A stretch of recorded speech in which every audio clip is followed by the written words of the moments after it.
Hello and welcome again to Conscious TV. My name is Iain McNay and my guest today is Jenny Boyd. Hi Jenny. Hi Iain.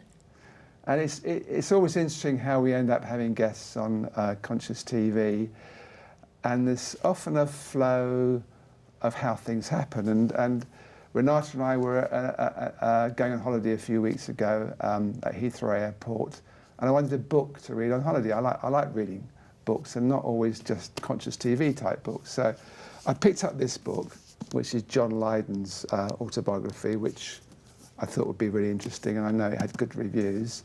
And she said, don't buy that, I've got you that for Christmas. So that was that one out of the way. And next to it was this book, the autobiography of Mick Fleetwood. And I've always liked Fleetwood Mac, and this had good reviews, so I thought I'll get this. So I got this. And then in the book, it talks about a book written by Mick's wife at the time, Jenny Boyd. And this book is called It's Not Only Rock and Roll. Iconic musicians reveal the source of their creativity. And I thought, that sounds really interesting, because that's a subject that interests me. So I then contacted Jenny, and she's agreed to come along to Conscious TV. And the strange thing is, going back to this one, there's the interconnectedness of the universe that we're going to talk about. The bass player of PIL, Public Image Limited, which was John Lydon's second band, Jar Wobble, is coming in later today to Conscious TV to talk about his spiritual journey. So it all ties in nicely. So, Jenny, you had a fascinating life. I have, yes. And you've certainly lived a life, haven't you, in many, many ways. And you, just to recap the early days, you left school about 17 and you and your sister Pattie became successful models in London. Yes, well Pattie became a model, she became a photographic model first. I carried on at school, not sure what I was going to do, got into the 6th year, thought maybe I'd be a journalist. And then I was sort of headhunted by these two fashion designers, Fole and Tuffin, and they asked if I'd be their house model. So I left school, the next weekend I started. I never spoke to my mother about it, and that's how it began. It was in Carnaby Street, which was just beginning to have sort of music in men's shops, which was quite unusual then, and it was quite buzzy. Because you'd had before that, we won't spend much time on this, but you were living in Kenya for a time, weren't you, in Africa? Yeah. With your mother and her second husband. Well, no, my sister Pattie, my brother Colin and I all went to Kenya. I was just a few months old, and I had my first 6 years there. Right. And that was with our father, who was not a very well man. He was quite traumatized. He had a bad accident during the war. And so we were sometimes with him, sometimes with our grandmother, sometimes, you know, it was very sort of pretty traumatic upbringing. Yes. Yeah. And then my mother divorced and met this other man who then became our stepfather. They went to live in England, we stayed in Africa, and then gradually, one by one, we followed. Right, yeah. So becoming a model and getting out into the swinging 60s was it a relief to you to get out of the situation you were in? I think by the time I became a model, stepfather had already gone off with somebody else. So actually life was not too bad, you know, it was sort of more okay. But my mother still had, she had 6 children altogether, so she still had more children to bring up.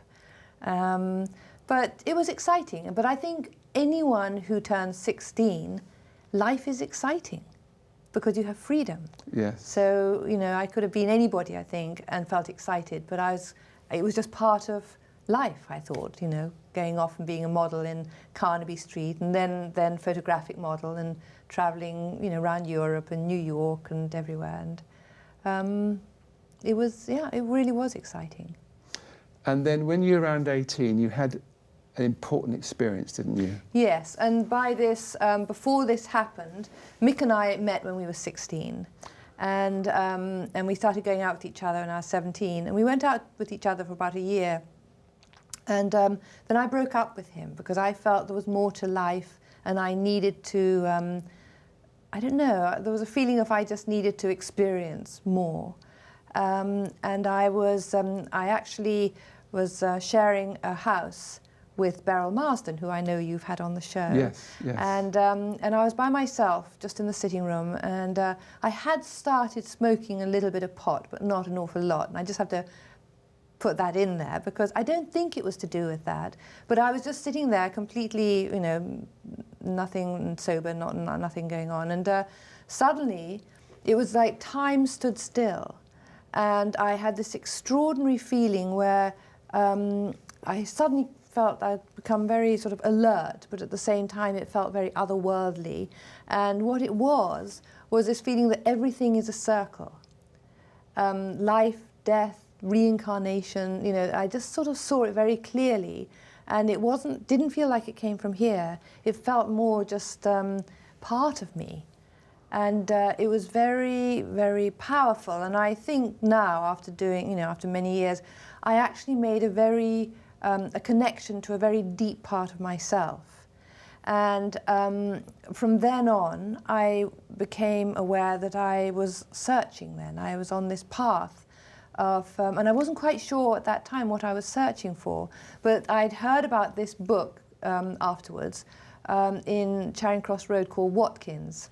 The bookshop, yes. The bookshop, yeah. And old Mr. Watkins was there then. Yes. And I went in there and I started looking at all the books I could about Eastern religions, and realised that they were saying a lot of the stuff that I'd experienced.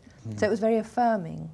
And then I just wanted to find other people who had felt the same way or the same thing had happened to. So I really was on a search.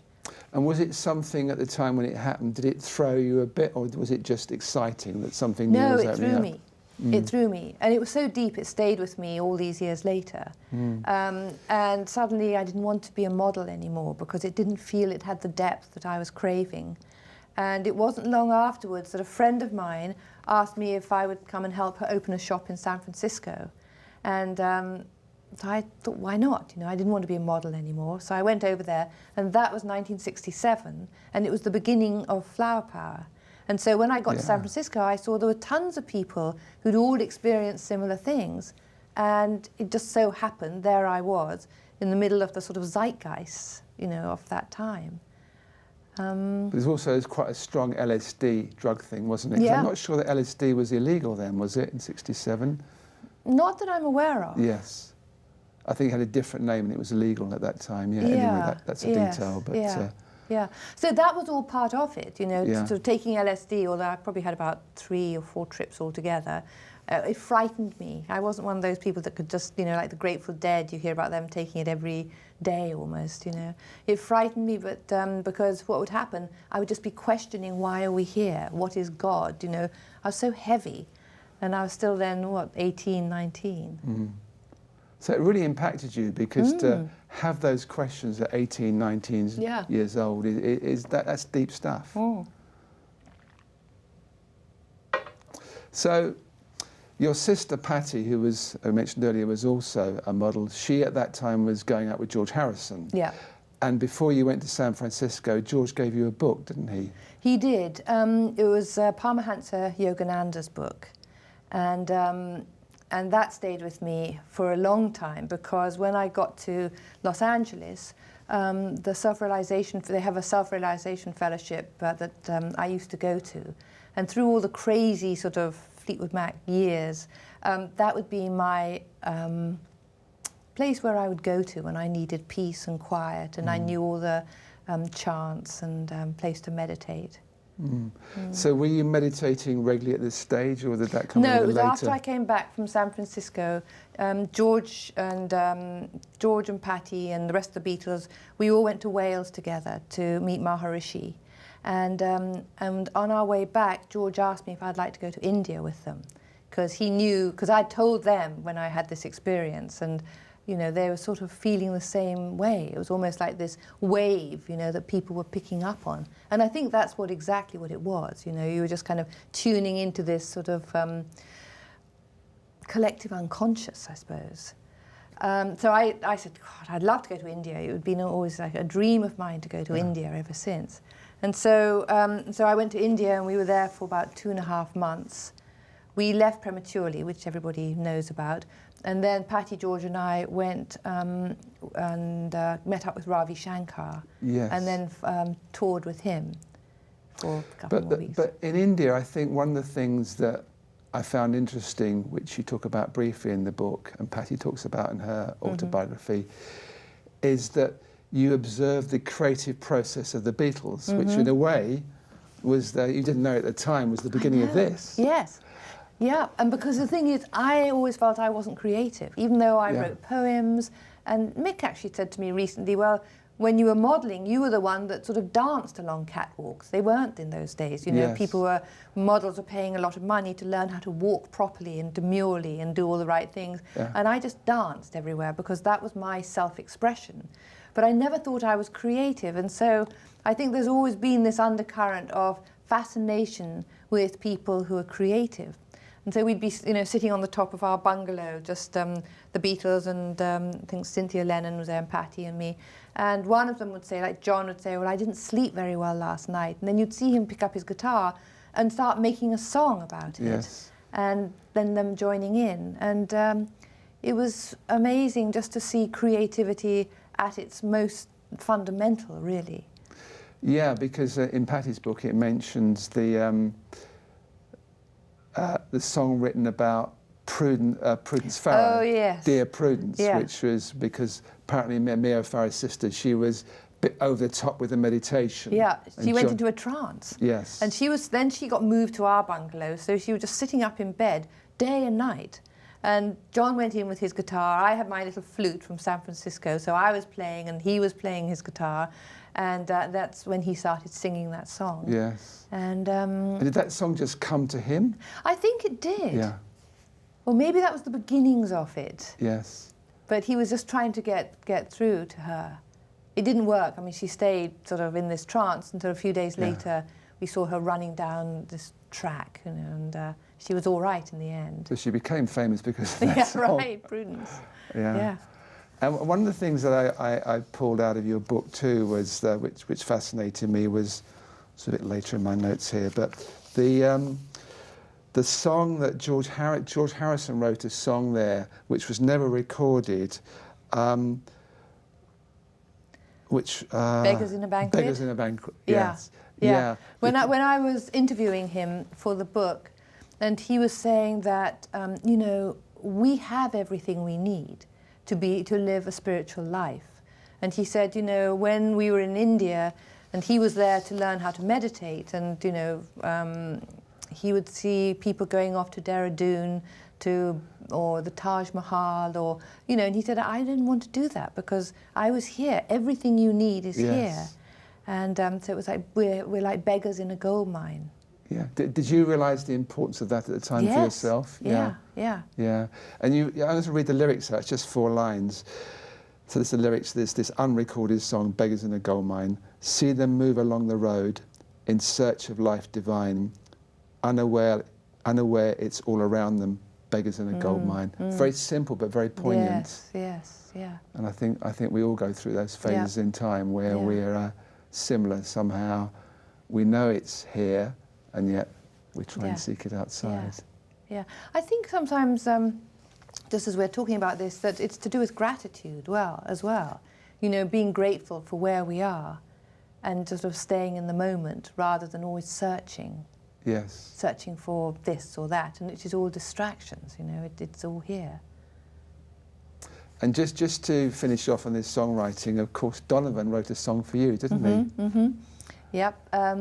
Jennifer Jupiter, he wrote for Jennifer Juniper. Juniper, yeah. I was working in the Apple shop, the Beatles Apple shop, just before we went to India. Yeah. And he came in there, didn't realise I was working there. I'd met him once or twice before. Yeah. And then he asked me if I'd like to go to Cornwall with him. And he was writing the album From a Flower to a...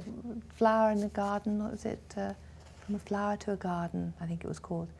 And anyway, he obviously sort of developed a bit of a crush. And so he asked me if I'd like to come over to his manager's one day for Sunday lunch. And then he said, I've got something to show you. And so he sat down, got out his guitar, and started singing Jennifer Juniper. And it was so sweet. I sort of felt quite shy and wasn't quite sure where to look. But at the same time, it was very sweet. And it always still feels like it's my song. Yes. Yeah. Yeah. So, and then you came back, you spent this time with Ravi Shankar, which that must have deepened your process to some extent, your understanding, did it, to some extent? Well, it was wonderful. Just being in India was wonderful. Yes. And we were all still meditating. So, yeah, it was an incredible experience.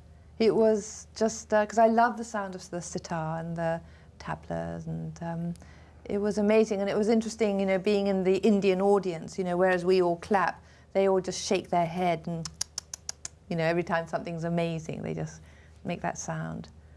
It was very different. And then one thing that you wrote in the book, which is obviously significant to you, that you were in, so you were with Mick again, and the Fleetwood Mac were playing a gig in San Francisco, and you say the gig changed your life because you saw musicians as modern day disciples spreading the word about something greater than music. Yeah, actually, I think that might have been when, it might have actually been in New Orleans, and they were playing with the Grateful Dead, and the Grateful Dead had spiked everybody, so it didn't matter whether you were just one of the road crew, and I got spiked as well. Yeah, they spiked everybody without us knowing. What, LSD spike? Yeah, yeah. Gosh. And so suddenly we were all high, and you know, Mick wasn't sure if he was going to be able to play, and you know, it was all. But anyway, they got through the gig, and we managed to find our way back to the hotel. And whereas normally in those days everyone would go to their own room, we were all congregated together, and everybody was high on acid, and they were talking about things that they never talked about before. But it was a lot of this sort of stuff, and it was then that I realised it seemed to me that musicians were. You know how people seem to have stopped going to church now, but tons of people will go to watch a band. And within that, while they're there, they pick up on this wonderful feeling of unity. Yeah. Where they're all together. And there was like this sort of sudden flash of seeing what part musicians play. And they're kind of like the spokespeople of our time. Yeah, and that comes out a lot in the book. Later on in the book, you talk about the live side, how the audience and the band, they become one unity in one way. Yeah, yeah. And I also particularly like, I'm jumping ahead a bit here, but this is relevant at this point, that Mick Fleetwood would talk about the rhythm section with him and John McVie in Fleetwood Mac, how they, again, they were one unit. Yeah. And how, with Peter Green, in the early days with Peter Green, how Mick would sometimes be reduced to tears by the genius of and the intensity of Mick's guitar playing. Yeah, yeah, yeah. Of Peter's, yeah. Sorry, exactly. Peter's guitar playing, yeah. And that comes across in the book as well, because quite a few of the musicians talk about technique versus feel, and where you can be a brilliant musician and, you know, do 100 chords a minute, but if you don't have the feel, it doesn't mean anything. Or you can be somebody just playing on a couple of strings, but if you've got feel, that's what counts, because that's what communicates to other people. Yes. And people are hungry for that, aren't they? They're hungry for that sense of communication and belonging. Connection. Yes. Yeah. And it's something that we, in one way, unfortunately, we move away from in society.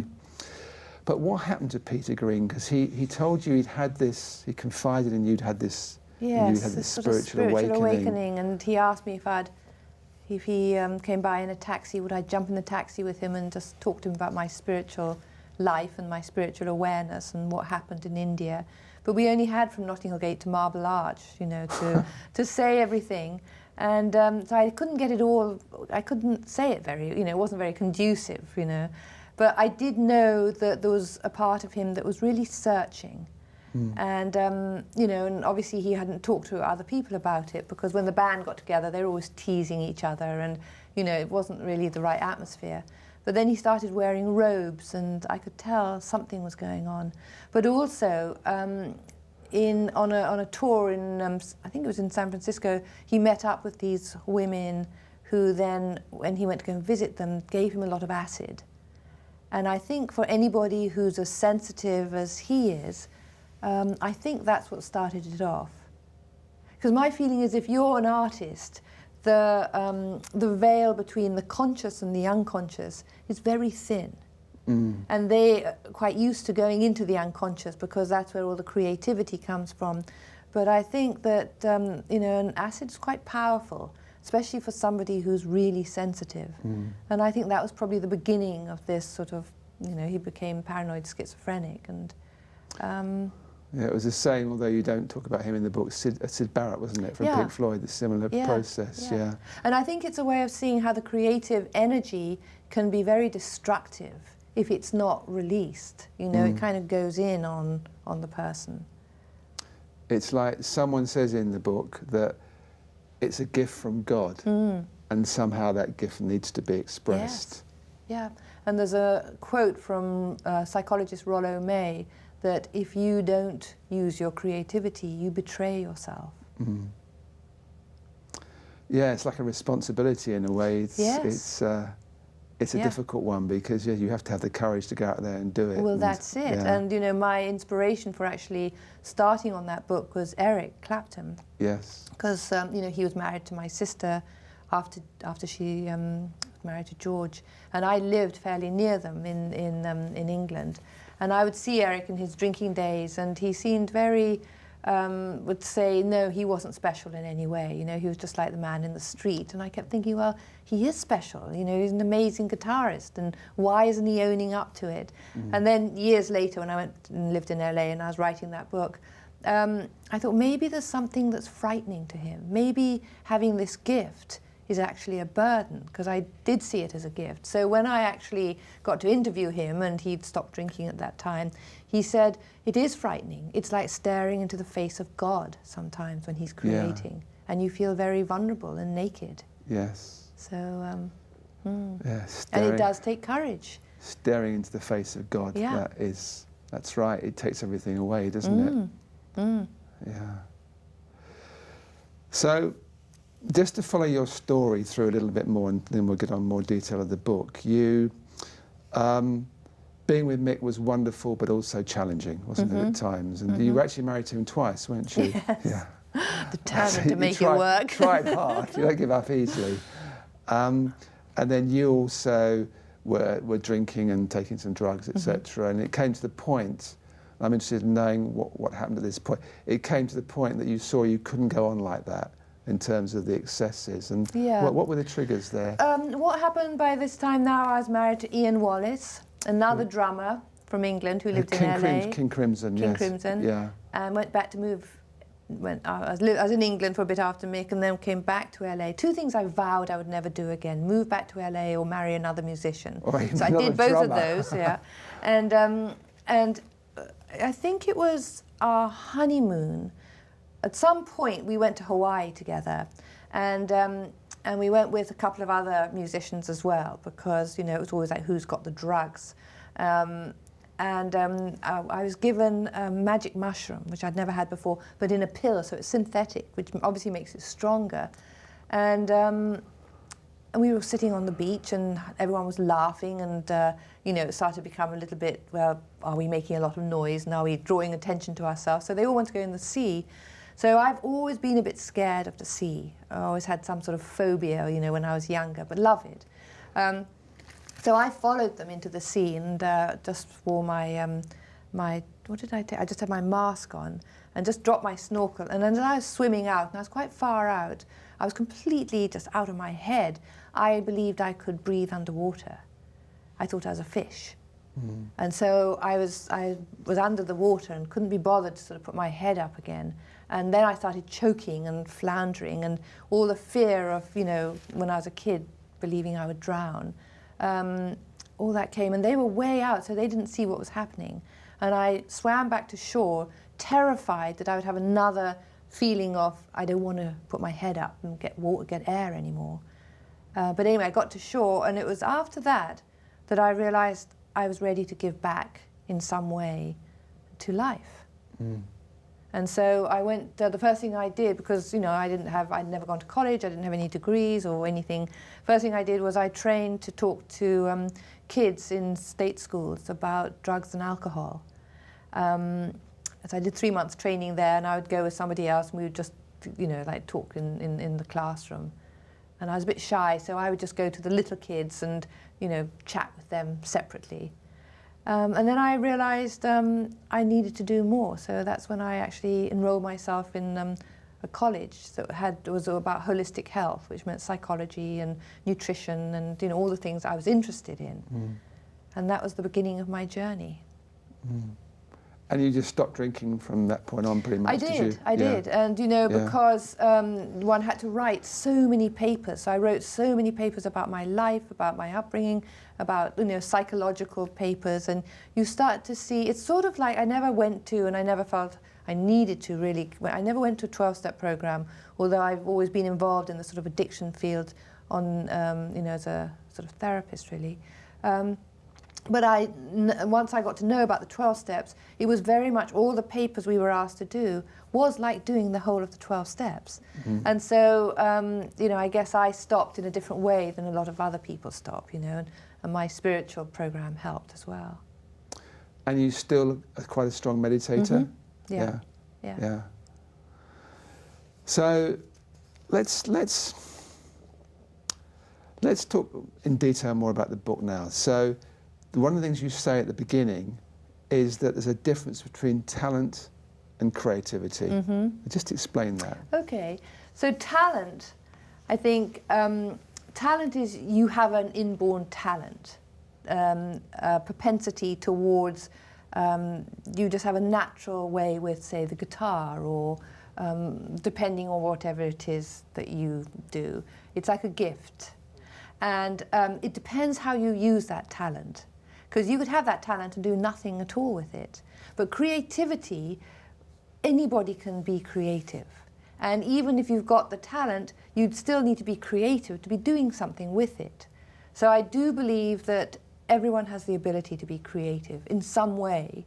And I think it's not, how can I be creative? I think it's about, how do I get in touch with me and my sense of self-expression?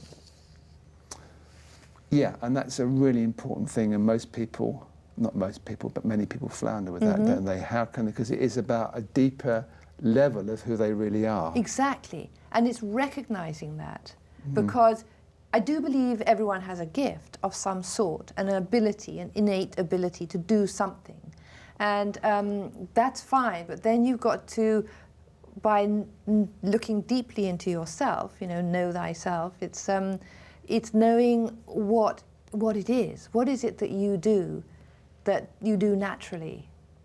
And then you go ahead and you do it. So what are the clues that someone looks for in themselves to find that? Well, I can only use myself as an example. I've always loved to write, but I never thought anything of it. And I would write about how uncreative I feel. I'd write poems about it. About how uncreative? Yeah. Okay. So I never thought of writing as my thing. But it was just, I would do it. It was so natural. And if I, you know, couldn't say something, I'd be able to write it, then I could see how I was feeling. You know, if I was feeling a bit depressed or I couldn't understand what was going on, I'd always have to get a pen and paper and write about it. So I always used writing. But since writing that book, I realized that is my gift. That is what I do. I write. And I'm hoping now it's going to be another book that's, I hope it'll be a book, I think it will, a manuscript I've just finished. And it's, I realised that's what I do. And the reason why it's important to find one's gift or one's thing that you do is it makes you feel good. You know, it's like, it makes you feel good. So well, that's a pretty good reason to do it. And being yourself does make you feel good, generally. Yeah. And you have more energy, you know, it's sort of, life is good. And of course, in my perspective, that's also tied in with the spiritual path. Yeah. Because the more you understand yourself, the more you're getting in touch with who you really are. Exactly. Which is expression of the whole, unique expression of the whole. Right.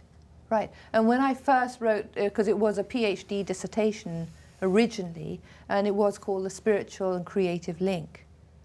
And, you know, a lot of the questions, although I don't sort of mention, you know, are you spiritual to the musicians, you know, I asked them about had they ever experienced, say, a peak experience, which is a very spiritual experience, you know, when everything becomes one. And suddenly you're writing and you can't believe it's you that's written it because it feels like it's coming through you. Yes. And it's opening up to whatever one wants to call it. And of course, the musicians get that experience very much in the live, their live work, and also in the studio, and also with the live work with the audience, but also in the band, as we were talking about earlier. Oh yes, I think, was it David Crosby who mentions that he remembers quite a few times then they've been up on stage and the audience is with them and they're in that sort of peak moment and they all start the wrong verse at the same time. Right. Yeah. Yeah. Yeah. But there's another part which is, and the peak experience is really connected to the unconscious too. And there's another aspect of it that quite a few people talked about when they were just going to sleep, you know, that sort of where you're just going off to sleep and suddenly they will hear a riff or they'll hear a sort of few words that they need to get up and write it down. Yes. And if they don't, they think they'll remember and they don't. And there was one woman who said she knew these words were fantastic, it just kind of came to her, but she couldn't be bothered to get out of bed, and a while later she heard those very same words in another song. So what she was alluding to, that it's all around us, but it's what you want to, you know, connect with. So in a way, a creative gift is an opportunity. It's not necessarily that one person has it and one person doesn't. It's the opportunity, and do we take that opportunity in life? Yes. And it does take courage because, you know, doing anything that's kind of sort of not the status quo, you know, it's like standing out there or having the courage to sort of say, this is who I am. And sort of, you know, whatever you do that's creative, you do need courage because you kind of put yourself on the line for criticism. Well, that's right, you do, because especially as a musician, you can get bad reviews. Yeah. You can get people talking negatively about you. Right. Yeah. Yeah. It's having the courage to be who you are. Having the courage to be who you are. That's pretty deep, that, isn't it? And it is the essence, really, of life. Have you got the courage to be who you are? Yeah. And the other thing that all those musicians talked about is this drive to create. So you're thinking, well, most of them were pretty famous musicians, and a lot of them, their drive was they just knew, there was this sense of destiny. They knew that this was going to be something big, that they were going to actually play an important part in this world. Yes. And that was the drive. They couldn't not do it. Yeah. And so whereas a lot of people, I always wanted to play a musical instrument, but that wasn't my gift. You know, I'd play it, I'd get a guitar, or I'd get, even George gave me a sitar once, you know, but, you know, I'd get all these different instruments, but I didn't have the drive to go through the learning process, you know, where your fingers are hurting or whatever's happening. But they all did because there was something more, you know, they had the drive. Yes. Yeah, there's this film I saw last week, Whiplash. I don't know if you've seen this film. No. It's about a drummer in a jazz band, and he, well, I won't get into the whole film. I'm not sure the film itself, in terms of how it ends up, is great, but his dedication to try and be the best, and he's drumming away, he's not a drummer, drumming away, and then he has to put his hands in blocks of ice because they're hurting so much, he's damaging his fingers, because he's drumming, just trying to get that in the peak, the intensity. And so you know, I remember reading Colin Wilson, he's gone now, he's dead now, Colin Wilson, him talking about the peak experience, but you quote Maslow, don't you? Yes, yes. So what does Maslow say about the peak experience? He says it's about self-actualization, he calls it. And he says when everything becomes one, when everything unites. In fact, Carl Jung talks about it as well, when the conscious and the unconscious meet. Yes. And you come into that the midway part, and then everything comes together. And it's like, just to go back briefly to the drug thing, it's like many people who've been on conscious TV have had a taste of this interconnectedness, the oneness through drugs, but they see that drugs doesn't really get you there in the end. Right. It's an addiction that gives you a taste of something without really delivering. And then you've got to do the work. But it only gets you so far. That's right. But somehow, and I'm not saying this is the right thing to do, but for so many people, drugs are a catalyst. Yeah. But just to give you that beginning somehow. Yeah. Just put you in a slightly different frame, I suppose. Yeah. And as you said, but this balance, between the conscious and the unconscious. It's so delicate at times, and it is someone who is sensitive is nearer to the unconscious. Yes. But there's the danger, like the Peter Greens or the Sid Barretts or whatever, of collapsing into it and just going completely losing their human side. Yeah, but also I find, and I'm sure a lot of meditators do, that at certain points, you hear all this sort of like monkey mind going on and on and on, then at a certain point it sort of calms down and you get into that space, and it is like a kind of void where the ego is just not involved at all and you're just being there. I mean, that's what we all strive for, but every now and then in meditation, and I think that's like a peak experience. So the peak experience isn't necessarily about a kind of euphoria. It can be, a peak experience can be very undramatic. Yeah, I think so. And I think it's when the conscious mind just gets out of the way. Yes. And you just allow yourself just to be. Because some of the people in the book, they talk about actually the more present they are, the more there they are, in a way the less they're there. Yes. So they bring their attention, they bring their focus to the playing, and then something else like takes over. Takes over. So then, but then, I think it was David Crosby again who was saying, he was describing what that's like, and he's playing all this amazing stuff that he's never played before, but as soon as his conscious mind comes in and says, whoa, you're really cool, he messes up, it's like, but you can't get that in the way, the sort of ego, it's sort of, as long as you keep that out at bay, then you can do it. And I think that's also why a lot of people would drink as well, because that would sort of probably get rid of the conscious mind, and you could it's more easy to kind of, get into the unconscious bit. Yeah.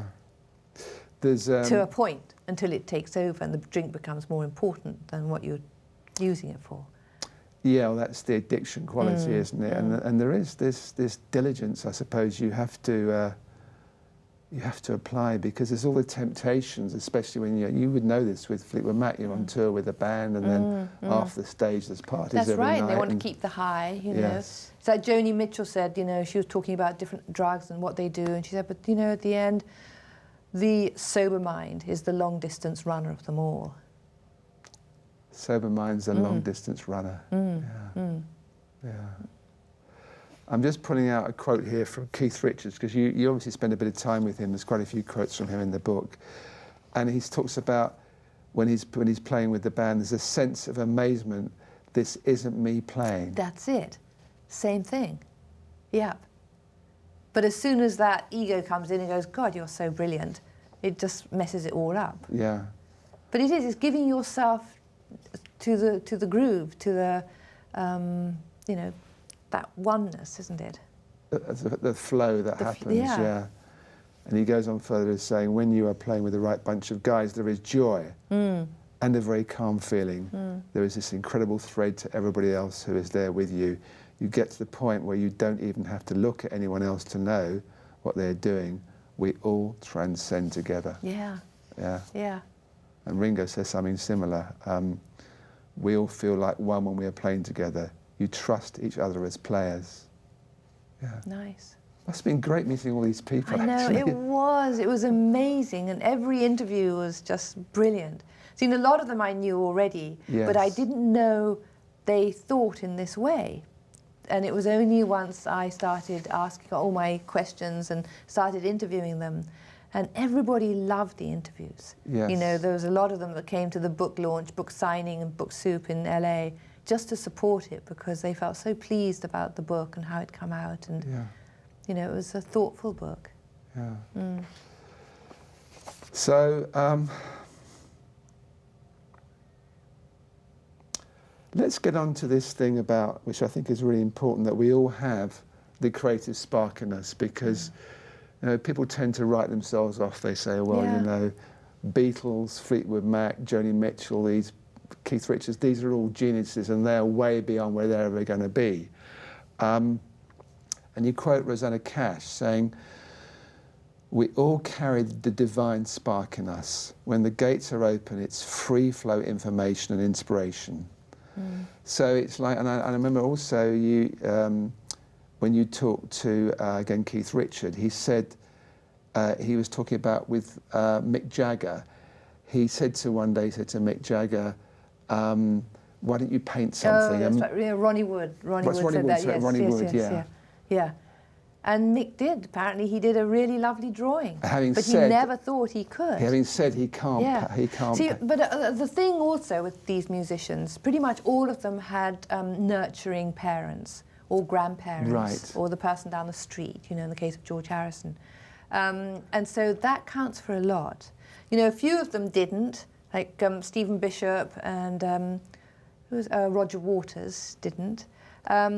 But their drive was obviously strong enough that they managed to get there in the end. I mean, Roger Waters ended up by having a teacher, he thought he was going to be an architect, who actually said in class, you can take your guitar to the back of the class and I'll be teaching these people here. So he was his support, so he was his nurturer, and how important that is. So it's hard for people where creativity, or even just themselves as who they are, isn't nurtured when they're young. You know, it is interesting because there are people, as you say, that will be successful in spite of everything, and they're the ones that have to try harder, aren't they? They're the ones that have got this life force that's so strong, it kind of burns through. I've just started reading, there's so many great books to read, that's the trouble, there's only so many hours in a day, but I just started reading Keith Richards' biography, and he talks a lot about his grandmother? Yes, his grandfather, wasn't it? Being very, very supportive. Very supportive, yes. Yeah, and somehow, I think it was I forget who bought him, someone bought him a guitar when he was very young as well. And put it on the piano, wasn't it? Just so they never showed it to him, but he gradually, each time he would visit, he kept thinking, what is that guitar doing on the piano? And it was put there specially for his visits. And then the grandfather took it down and showed it to him. And I guess that's something that all parents, is something really to bear in mind, isn't it? That it is. My granddaughter, we were all in Hawaii for Christmas and New Year, actually with Mick and our children and our grandchildren, and old friends, because Mick's mother was it wasn't long before she was actually going to die, and so he thought it would be a good idea to all come together. And my granddaughter, who's 9 years old, she was in, Mick's got a club there, so that when he's off the road he can play. It's like a supper club. And she wanted to sing on stage. And so after the blues band had finished, she got up on stage and she sang this song. And she's only 9 years old, and to the whole audience, and the real sort of country and western song. And it was amazing, and she wasn't nervous, and it felt like a completely natural thing to do. Yeah.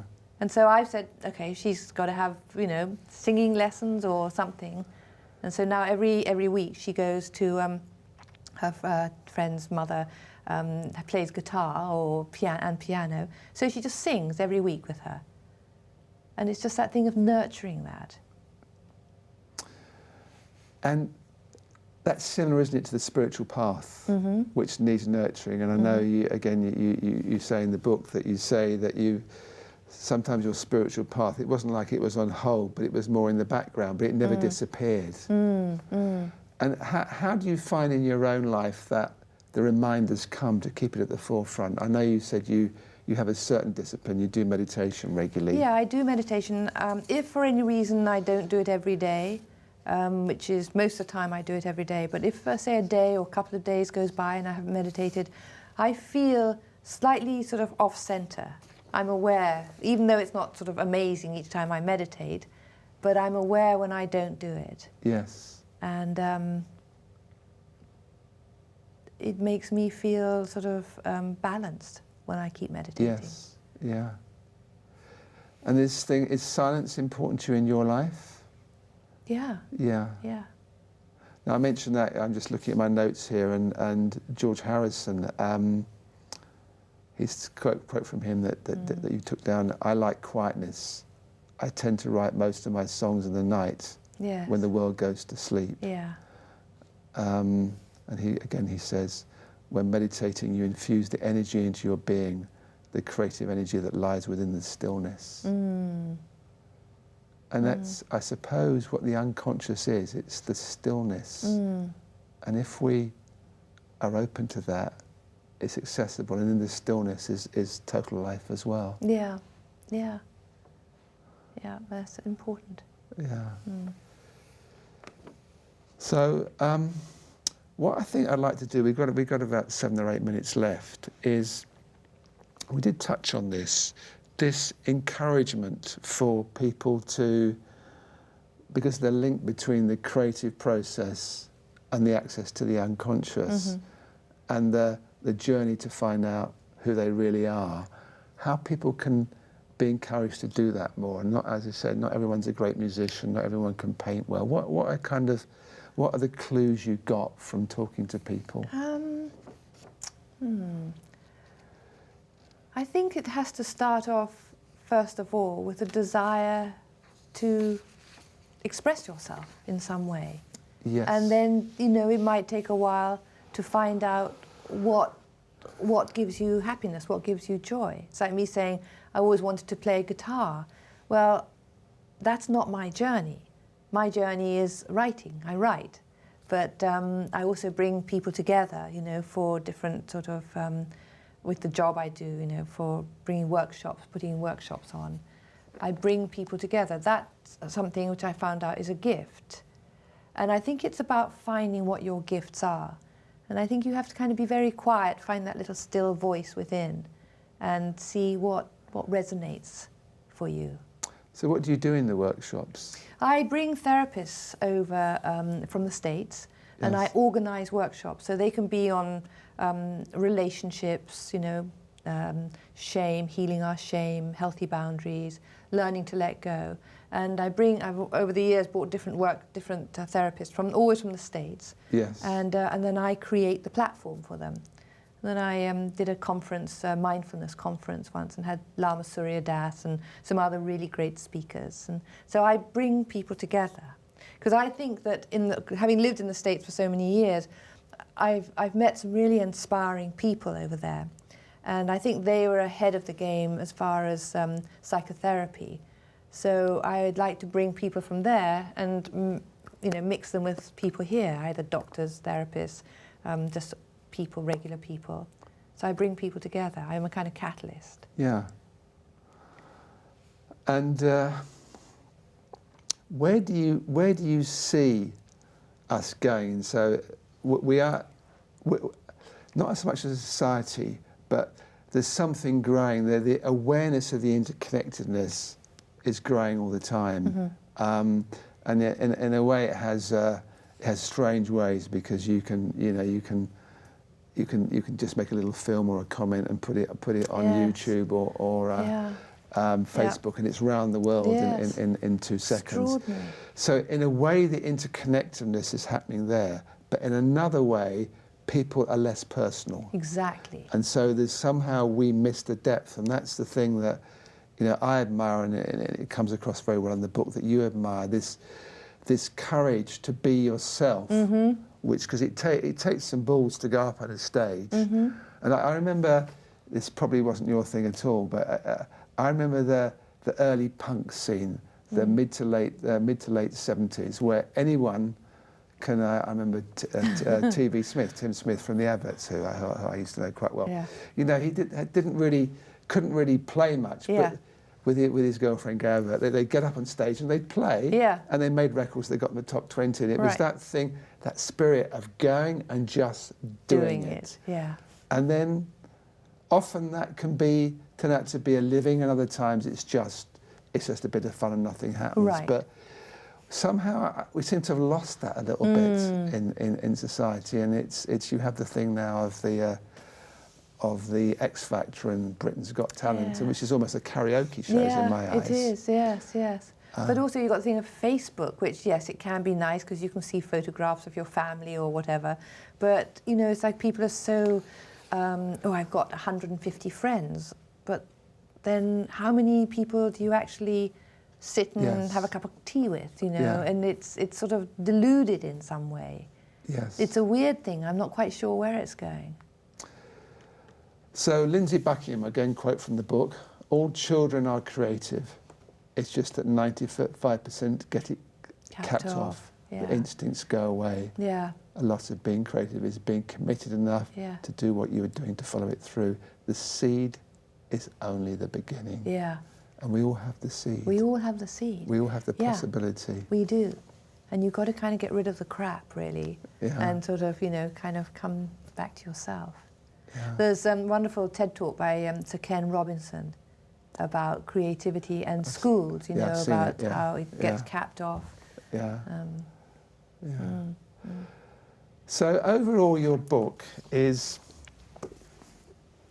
fascinating to have. And that's a wonderful picture of you. Just by chance, you must have been what? 16, 17, yeah. Wonderful picture. The book is very much, it's a collection of inspirational little snippets of stories in a way, but underneath it, there is this deeper message, isn't there? There is this important thing that we all have have this creative side. Yeah. And I suppose again, the underlying thing is, have we got the courage? Yeah. To really look inside. Yes. And the reward for that is another level, finding the level of who you really are. Mm-hmm. Mm-hmm. And what else is there in life to do but find out who you really are? Isn't that the biggest journey and then of all? express that. Express that, yeah. Yeah. And then that connects with other people. Yeah. They can really see who you are. Yes. Mm. And seeing who somebody really is wonderful. Yeah. Yeah. Yeah. It's like... It's allowing yourself to be vulnerable, isn't it? Yes. And just be who you are. Yeah. And then you can look into the eyes of God always. Mm. Yeah. Mm. Yeah. Okay, Good. We're going to need to finish, Jenny. I appreciate you coming along to talk to us at Conscious TV. Very nice to be here. Good luck with the book. It's not only rock and roll. Iconic musicians reveal the source of their creativity. 75 quite fascinating interviews. And I'm just going to show this again because I loved it. The thing about Mick Fleetwood is, you don't know obviously really, really well. He expresses so many things in this book about the courage to go out, get up there and do it. And he's very transparent. And one thing that touched me, he said about you and him, because you were telling me that you got closer again to him when he was writing the book, because he came and talked to you about. And you're now talking in a way you haven't talked to probably ever before in life. We've always been very close. Yes. That's the thing. And I suppose because, we've known each other since we were 16. That's a long time. Yes. And we've been through a lot, all this kind of crazy Fleetwood Mac time. Yeah. But also having children as well. But, his parents were very much, they were sort of like my parents. And so we've always been very close. But we didn't really know, I think there's some things in that book that we hadn't actually talked about. Yes. Some of the difficult times. Yes. And by writing that, we talked about them. Yeah. And so, it's an ongoing closeness. That's fantastic. Yeah. Good. Yeah. Thanks again. Thank you. Thank you, everyone out there, for watching Conscious TV, and I hope we see you again soon. Goodbye.